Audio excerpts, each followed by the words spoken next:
जिस पर है कृपा ब्राह्मणों की, या कार्य वही कर सकता है। आए सुखा कहिए किन मोही, मेरे लिए क्या आता है। राघवेंद्र सौंदर्य सिंह से डुबो करके आज धन सागर में डुबोने की प्रचेष्टा मत करो। तुम्हारे द्वारा प्रस्तुत किए गए वक्तव्य की ओर जिस समय मैं ध्यान केंद्रित करता तो यही पाता कि जिसने धनुष तोड़ा है ये कोई और नहीं, आपका एक दास है। राघव जिसने धनुष तोड़ा है उसने मात्र धनुष ही नहीं तोड़ा, प्रकारांतर से एक ऋषि एक महात्मा की अस्थियों का खंडन किया है। एक ऋषि एक महात्मा की अस्थियों को खंडित करने वाला इस ऋषि परशुराम का दास कैसे बन सकता है। तुम्हारे राज्य अयोध्या में का दास बनाने के ही नियम, जो पहले किसी मुनि की अस्थियों का खंडन कर दे वो दूसरे मुनि का दास बन जाए। विगत कई वर्षों से राघव हमें अवध जाने का अवसर नहीं मिला। इस मध्य अगर आपके पिताश्री ने संविधान में कोई मौलिक परिवर्तन किया हो तो आप हमें विज्ञ कराएं। मुनियों की अस्थियों का खंडन करता ऋषियों का दास बनेगा। राघव धनुष तोड़ने वाला हृदय में स्वेच्छा से सेवा का भाव रखता तो हमारा निर्देश सेवक सो जो करे सेवकाई हरि करनी कर करिए लड़ाई। ये धनुष तोड़ने वाला हमारा सेवक है राम, तो करे आज इन चरण की सेवकाई, और नहीं तो राघव है प्रधान यंत्र फिर करे आज लड़ाई। सुनो सुना बुरा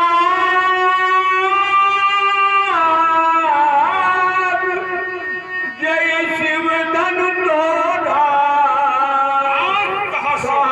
बाप सम सोनित मोरा। अरे छोले कान सुनने लग के हिरन दूंगा।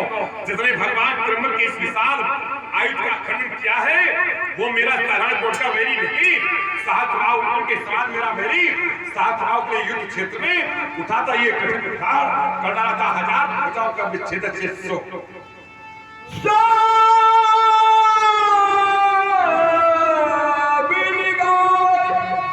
बिहारी समाजा न तुम्हारे जय सब राजा। अरे 100 किला कौन सो जो तेरे पक्ष से हुई है तो राम वही मेरे पक्ष से 100, तो 100 विलाप सीधा अर्थ है 100 विलाप आउ संभव नहीं तो बिहार समाजा ये समाज उसका त्याग कर दे, नहीं तो हमारे चाहिए सब ये जितने भी राजा है सब मेरे द्वारा दंडित किए जाएंगे। ऐसी मेरी स्पष्ट घोषणा ये खोल ले कान और सुन ले मेरी। सुनी मुनि बचन कदम सिकाने बोले परशुधर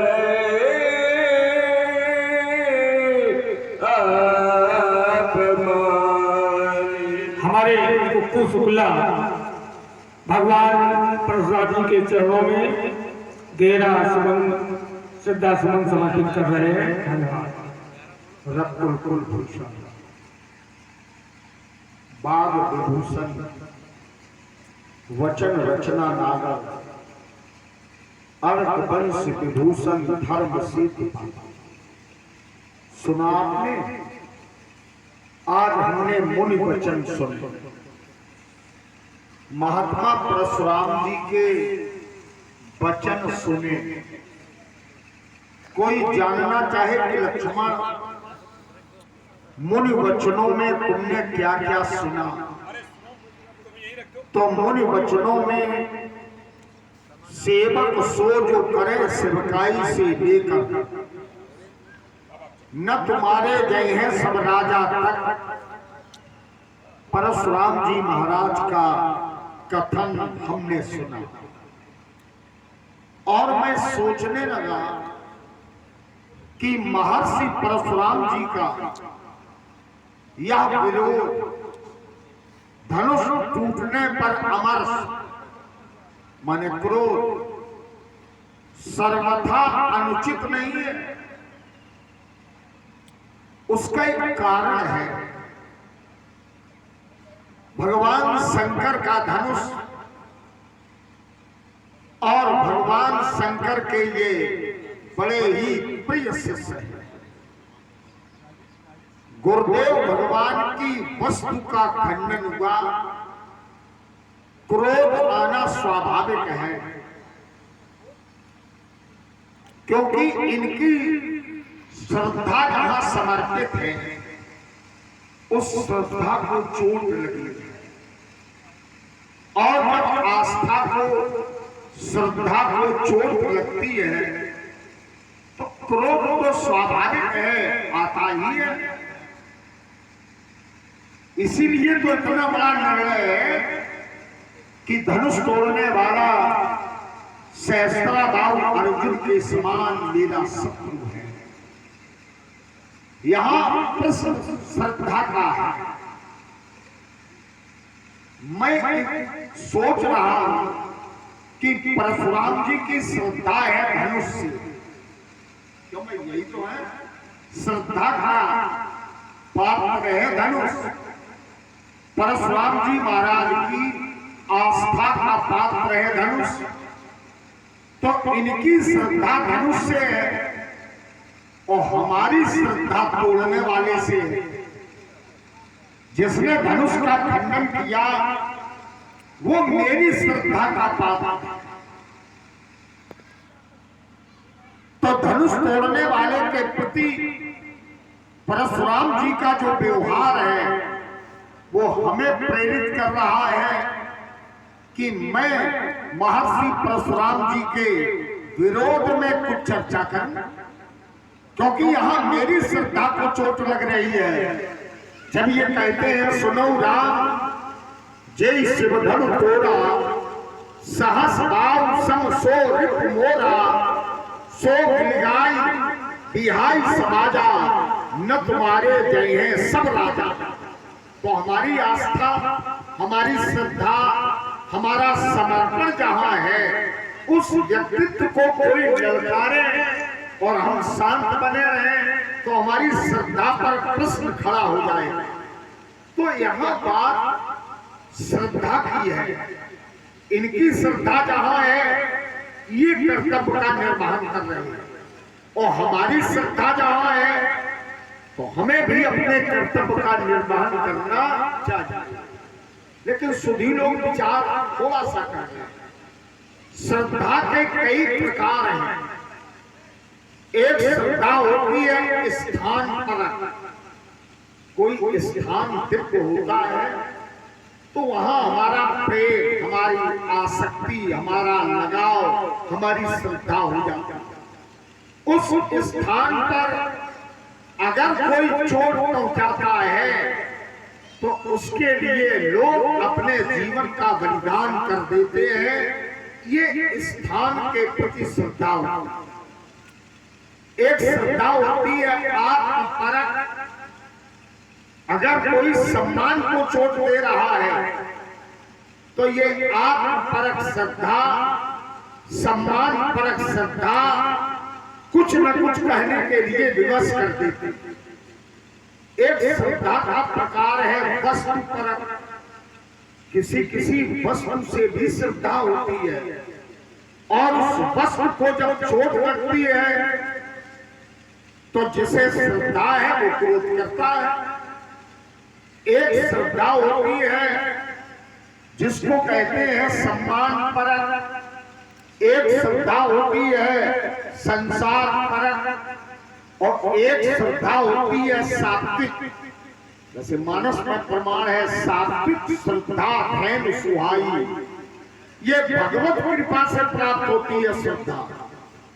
और एक श्रद्धा होती है परमात्म तत्व के प्रति, जिसको हम ईश परक श्रद्धा कहते हैं। ईश परक माने ईश्वर से संबंध। धनुष तोड़ने वाला मेरी दृष्टि में, मेरी मान्यता में मेरे विचारों में ईश्वर ही है। और जब इस पर श्रद्धा को चोट पहुंची तो मुझे अब आपकी आज्ञा चाहिए। क्यों? क्योंकि जब परमात्मा के प्रति जहां मेरी श्रद्धा है और उसको कोई ललकारे और हम सहन कर लें तो हमारी भक्ति पर, हमारी सेवा पर और हमारे कर्म पर, हमारे कर्म पर प्रश्न खड़ा हो जाएगा। एक ओर है वस्तु और दूसरी ओर है व्यक्ति। अब वस्तु का महत्व वस्तु के आधार पर है और व्यक्ति का महत्व व्यक्ति के आधार पर है। वस्तु की हानि हो सकती है लेकिन व्यक्ति और व्यक्तित्व की हानि कभी नहीं होनी चाहिए। अतः बैठे बैठे आप क्या चाहते हैं दीनानाथ? दे दो अब आज्ञा, पांव धर कर धरने दो, प्रेम की परिधि को हटाओ आग मंडल से, भीषण भावनाओं में क्रांति होने दो। आपके बंधन में बना है चित्र बंध, होते सच्छंद निर्द्वंद ही विचरने दो। खड़े रंगशाला ने परस को लिए एक बार इन पर पांव वर्षा कर लेने दो। आप मौन हैं और यही मेरे लिए संबल है। महाराज जी प्रणाम। आयुष्मान भव। धरती पलटने का विचार, राजाओं को मारने की उद्घोषणा, कारण क्या है? क्योंकि सिद्धांत है बिना कारण के कोई कार्य नहीं होता। तो कारण ये है सिर्फ धनुष टूट गया, लेकिन स्वामी जी आज तो एक ही टूटा है। हमसे पूछो तो बहुत धनी तोरी लड़काई, अपनी लड़काई में हमने बहुत सी धनुजा तोड़ी। आश्चर्य इस बात का है कि कबहू ना अस ऋष दीन गोसाई, आपने ऐसा क्रोध कभी नहीं किया। मेरा एक सीधा प्रश्न है कि यही धनु पर ममता, धनुष पर ममता क्यों है? यद्यपि 10 स्थान की ममता समेट लेनी चाहिए। जननी, जनक, बंधु, सुख, दारा, तन, धन, भवन, सुहृद, परिवार और सबके ममता ताक बटोरी, इसको समेटिए और मन को परमात्मा के चरणों से बांध दीजिए। लेकिन आपको केवल धनुष से ममता है तो इसका भी कोई न कोई कारण है। देखिए, ममता पर बड़े तर्क होते हैं। ममता संसार की प्राप्ति के लिए की जाए तो ये अच्छी नहीं होती, लेकिन अगर भगवान मिल जाए किसी साधन से और उस पर कोई ममता करे तो ये ममता अच्छी होती। मानसाचार भुसुंड जी को परमात्मा की प्राप्ति हुई शरीर से, तो बोले ये तन राम भगत में पाई और ताते मोहि ममता अधिक गई। तो परमात्मा की प्राप्ति अगर धनुष से हो रही हो तो ममता श्लाघ्य है, प्रशंसनीय है, ममता वंदनीय है। और यदि आपको भगवान की जगह संसार ही जुड़ रहा हो, परमात्मा की प्राप्ति से ये ममता दूर कर रही हो, तो इसका त्याग करें और हमें बताएं कि यही धनु पर ममता के हेतु, इसका हेतु क्या है, कारण क्या है, उद्देश्य क्या है, ममता क्यों है?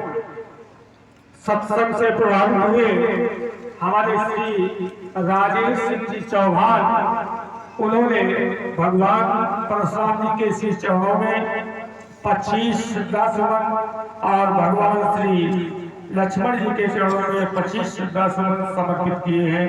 साधुवाद, धन्यवाद। ज्ञानी राजा की और हमारे श्री राजू जी तिवारी, इन्होंने 13 पुष्प मुद्राएं दोनों भगवानों के चरणों में समर्पित किए हैं। साधुवाद।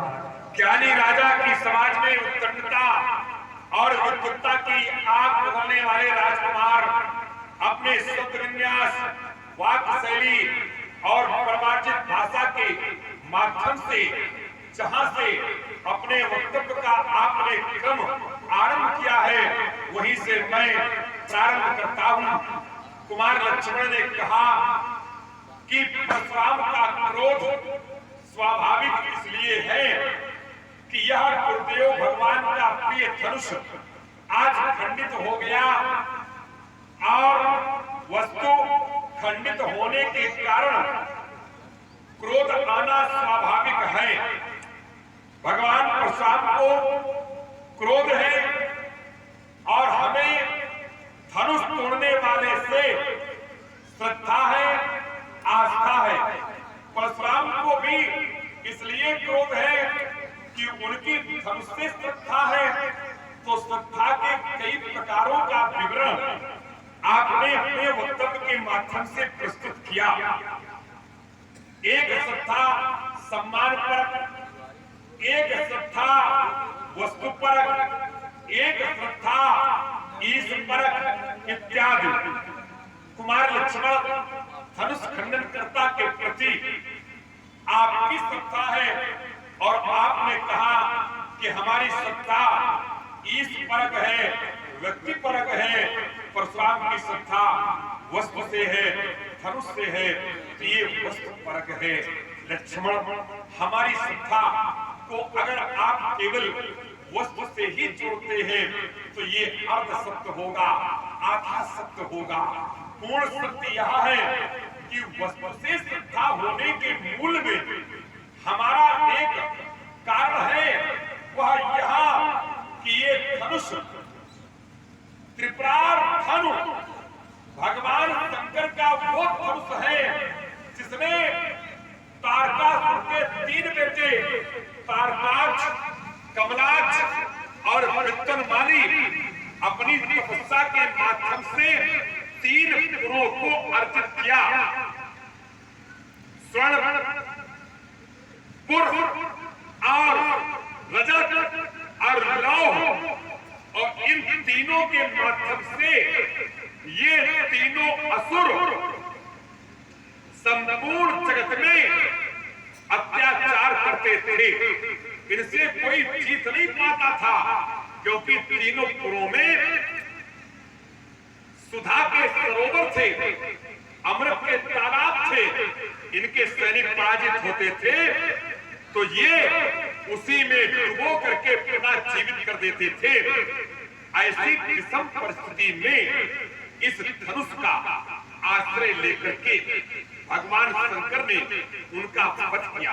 तो ये वह धनुष है जिसके सुकृत्यों के द्वारा पीड़ित जनमानस को शांति मिली, अत्याचार से मुक्ति मिली, मानवीय मूल्यों को उत्कर्ष मिला, धर्म की पूर्ण रूप से सुरक्षा हुई, अधर्म का विनाश हुआ। तो ऐसा ये धनुष तो हमें वस्तु की श्रद्धा नहीं है लक्ष्मण, हमें इनके सत्कर्मों के प्रति श्रद्धा है। व्यक्ति महान नहीं होता है, व्यक्ति के सत्कर्मों से महान बनते हैं। आज ये वो धनुष है जिसके सत्कर्मों ने हमारे हृदय में श्रद्धा को जन्म दिया है। यही धर्म पर ममता आपने हमसे कहा कि धनुष से ममता है, तो देखिए योग की धरती पर खड़ा ये परशुराम आपके इस आरोप को भी स्वीकार नहीं कर सकता है, क्योंकि हम योगी हैं और जहाँ योगत्व होता है वहाँ ममता मैल के रूप में अपना दर्शन कराती है। योग अगन तो प्रकट करी, कर्म सुभाष लाई और बुद्धि सिरावे ज्ञान चित्र, तो ममता मल चरी चाई। ममता नहीं है कुमार लक्ष्मण, रेन बालक काल बस ये बोलत कोई समान आज तो संभाल करके नहीं बोल रहा। अरे धनवी संप्रदार्थम कहा भगवान शंकर का धनुष कि जिसके सत्कर्म, जिसके आज कर्मों से ये धरती अपने आप को शांत की अनुभूत करती है। ऐसे धनुष की महान विशेषताओं के समक्ष तुम अपनी उन धनियों की गणना करते हो जिनका समाज में कोई योगदान नहीं, समाज में जिनका कोई अस्तित्व नहीं, समाज में जिनका एक पग भी हितार्थ चिंतन नहीं, ये कैसे उचित होगा? कुमार लक्ष्मण धनवी सम त्रिपुरार धन विदित सकल संसार। महर्षि परशुराम जी महाराज का उत्तर परिमार्जित भाषा के माध्यम से पौराणिक ग्रंथ से जुड़ता हुआ आया। आप सभी भक्तों ने सुना। तारकासुर के 3 बेटे थे और 3 नगरों में उनका राज्य था। तो बोले ये त्रिपुरारी धर्म है। तीनों नगरों को नष्ट किया था किसने? इस धनुष। थोड़ा इस बात से हम कम सहमत हैं। जैसे आपने कहा कि लक्ष्मण तुम्हारा अर्थ सत्य है, वैसे हम कम सहमत हैं। त्रिपुरारी भगवान शंकर हैं ये निश्चित है, लेकिन तीनों पुरों का विनाश इसी धनुष से हुआ, इस बात से हम सहमत कम हैं। मुझे स्मरण है गुरुजी ने बताया कि जिस समय तारकासुर ने अत्याचार किया, तो इसके मूल में कारण क्या है? अत्याचार क्यों किया? क्योंकि तारकासुर ने भगवान शंकर की उपासना की। बोले बाबा प्रसन्न हुए, बोले वरदान मांग लो। तो तारकासुर ने वरदान मांगा कि आपके पुत्र के अतिरिक्त मेरा कोई वध न कर सके। समझिए, उस समय भगवान शंकर समाधि उनकी खुली थी और सती ने अपना जीवन त्याग दिया। लोग कहते हैं सती ने अपना जीवन त्याग दिया था और भगवान शंकर बैरागी। तो इसने विचार किया तारकासुर ने कि न तो ये विवाह करेंगे और न इनके संतान होगी और मेरी मृत्यु होगी ही नहीं। तो उसने वरदान मांग लिया कि शंकर के पुत्र के अतिरिक्त मेरा कोई वध न कर सके। तब आवश्यकता पड़ी, भगवान शंकर का विवाह कराया गया। बहुत लंबी चर्चा ना हो जाए इसलिए संक्षेप में। तब जनेऊ खट बदन कुमारा, कार्तिकेय जी का जन्म हुआ और तारकासुर का विनाश हो गया। अभिप्राय कहने का ये कि इस प्रकार की जो घटनाएं हैं उनमें बहुत कुछ भगवान शंकर के वरदान का प्रयोग हुआ। ऐसे जब तारकासुर के पुत्र हुए तो उन्होंने भी भगवान शंकर की तपस्या की और ये वरदान मांग लिया कि मेरा वध तब हो जब तीनों नगर एक ही सीध में, इसको हम लोग कहते हैं एक ही बिंदु पर या समानांतर आ जाए। और ये तीनों नगर समानांतर नहीं आते थे, केवल एक दिन आते थे 1000 वर्ष के बाद। भगवान शंकर की कृपा से ये भी अत्याचार करने लगे। तब भगवान शंकर को एक दिव्य धनुष, एक दिव्य रथ, एक दिव्य सारथी और एक दिव्य अस्त्र देवताओं ने दिया, जिसके द्वारा भगवान शंकर ने त्रिपुरासुरों का विनाश किया। सुधी लोग बैठे और आप भी कम जानकार नहीं है, सुधी है। त्रिपुर दहन की कथा है और सबसे बड़े पुराण में एक बार तो भगवान शंकर ने पशुपत अस्त्र से त्रिपुरासुर को समाप्त कर दिया, लेकिन मैदानों ने अमृत पिला करके इन सबको पुनः जीवित कर दिया। तब भगवान शंकर की कीर्ति में कलंक लगने लगा कि भगवान शिव भी नहीं मान पाए। तब ब्रह्मा और विष्णु और अन्य देवताओं ने सारे के सारे युद्ध के हथियार और स्वयं रथ और स्वयं सारथी, और इसके बाद में देवताओं ने ही एक बना बछड़ा, एक बना गाय, और वो अमृत का जो कूप था उसका अमृत पी लिया और त्रिपुर मारे गए।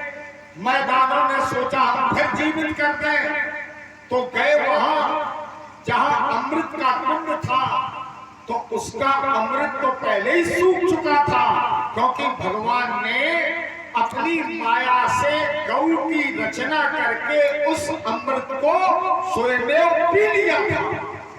तब त्रिपुरासुर का वध हुआ। तो हम कैसे मान लें कि इसी धनुष से हुआ?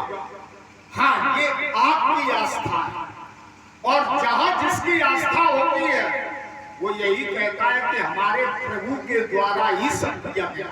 तो आप अपनी जगह ठीक है कि शंकर जी ने किया, इसी धनुष से किया, लेकिन मैं कहता हूं कि इस धनुष के माध्यम से त्रिपुरासुर का वध नहीं हुआ।